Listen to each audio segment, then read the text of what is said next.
Onivia, League of Legends highlights. And Nocturne Ahri is a pretty powerful combo. Yeah, I mean, there's so much dive threat on this composition, and it's not a really nice roam there from Delight to set that up. Yeah, now he's back in this lane as well. No harm, no foul. Still going to be a decent advantage for Aiming and Kellen as Doran continuing to have a rough time as Kingen just going to slice him up. That's a solo kill. Welcome back, Kingen. It's good to have you here. And Doran is, yeah, he's just having a rough week this time around as Lucid is going to be able to secure his Raptors. Barely misses onto Viper. Bit of adrenaline, you could imagine, as now Lucid gets the flash off. That's just not spell shieldable. They chain the CC gorgeously, and Peanut is just going to be eradicated. And now, is this another one? Kingen, as the Q is going to miss. Will we have a slice and dice the end? This was a while ago as well. Yeah, I feel like there is just some people in the depths who just have, this is what they play every game, and that's just what they do. As there is the flash forward, Paranoia comes down, Peanut looking for some revenge, and he'll get it. As now, once again, a little bit of aggression onto Showmaker, but this time he lands the seismic shove, and Zeka not going to be able to find too much into this 1v1. And Hanwha Esports doing it again. This is going to be second Drake going on over. It's going to be a Cloud and an Ocean. And we'll see what soul it's going to be. Mountain Soul here, though. So I don't think that they're going to be able to defend this turret. Yeah. Shock Horror, I know. But Kingen is going to be able to just take that one down then. Still has Kuldamik, so is otherwise going to be fine. Peanut going to be spotted on this ward as in comes Lucid. Peanut can, of course, get out the spell shield, but this is going to be dangerous. Great crash down from Delight as the Paranoia comes on through. There's the slice and dice from Kingen, though. Gets on top of Peanut, but it's a trade of junglers. And meanwhile, Doran just trying to get back to the rest of his team. Unfortunately, Kingen, he finds a big Kuldamik, but it is not enough to lock down a kill, and the Crocodile is turned into a handbag right when the Drake has spawned. 30 seconds, he does have He can win. Where Hanwha Esports on that vision. Oh dear. He is going to try and get himself out of here. That is a decent playback. The hook was okay too, but he is just dead. Yeah. Viper getting a third kill. Certification, I think, is being threatened right now as that tiny Vault Breaker enough to get Lucid out of the way of the charm. So he's going to be all right. As well as Dplus being able to get Kingen into the right position, stay grouped up, get the target selection working out as Delight on a good flank angle for this Magnet Storm. They are grouped. There's the Paranoia to start this one off. As in he goes, finds the backline, finds four. That's going to be the Mountain Soul as well. Delight taking a lot of damage, but Aiming as well, getting chunked down. All out from Doran. He wants to be able to kill the Jinx, and he does so. That is the job done. The hook going to come through from Kellen, but he is just going to die immediately afterwards. And Dplus, I mean, they gave it an honest crack, but it just didn't work. They start losing the fight. There's no running away and getting everyone out. You just start losing members left and right with a reset potential, with a chase down from all the mobility. Oh, Showmaker. Yeah, Zeka is going to find the charm there. Absolutely gorgeous. He had to go in, try and find some sort of attempt at a pick or a steal or something, but just not to be the case. Is now Kingen going to give him the thumbs up.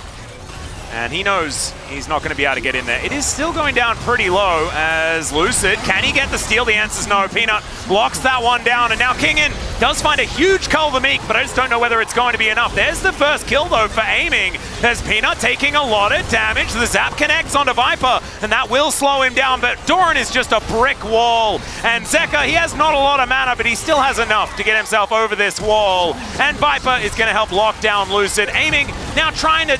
Is he doing any damage? The answer's no. And it's a double as the ace comes in, and Hanwha Esports, I have a feeling we are moving towards a 2-0 here, Ox. Yeah, I think that looks like the direction we're going. You did mention that, you know, the scriptwriters had gotten a little bit lazy towards the end of the season. Yeah. And I didn't want to believe you. And so have I, because I mentioned that yesterday and I mentioned it again today. I know. My narratives. Well, there's a cease and desist. Zeka is taking a lot of damage. There's Dominus involved as well, so 800 gold going over to the Renekton, and now Peanut could be in trouble. Is going to try and fear Lucid, not actually going to come on through as Showmaker is just surfing his way down, doesn't find the flick back onto Peanut, who is just walking. Super Mega Death Rocket going to come on through there as well, as Lucid is going to get a little bit scared. He was very tanky, my goodness. But they do manage to take him down. So that is going to finesse. It was just, I have this champion that has this utility and I'm going to utilize it. And it's happening once again, although now He is in potentially a little bit of trouble. Doran does have access to the anti-CC. That is going to get him out of the flick. Hook going to connect this time around, though. He needs an extra few of those. And he is going to get thrown back now. Cease and desist as Doran once again going to get caught out. But the same thing's going to happen to Kingen. But he gets to turn into a giant angry crocodile.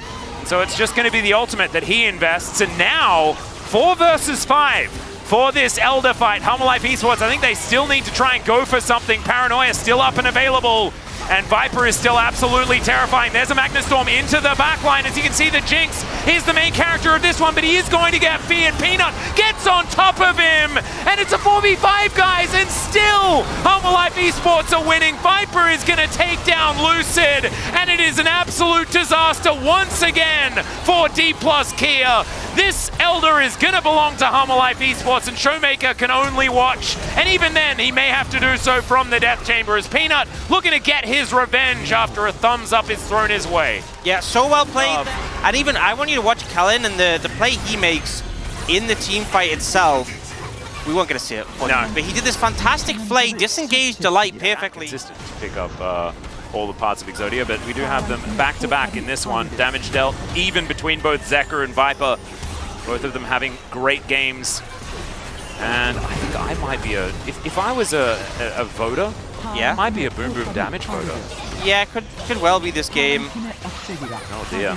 Maybe I'm Meteor as well. Maybe we're all Meteor deep down. Deep down. Sometimes you just see the big number, you see Viper playing Zeri, you're like, yeah, my brain likes this.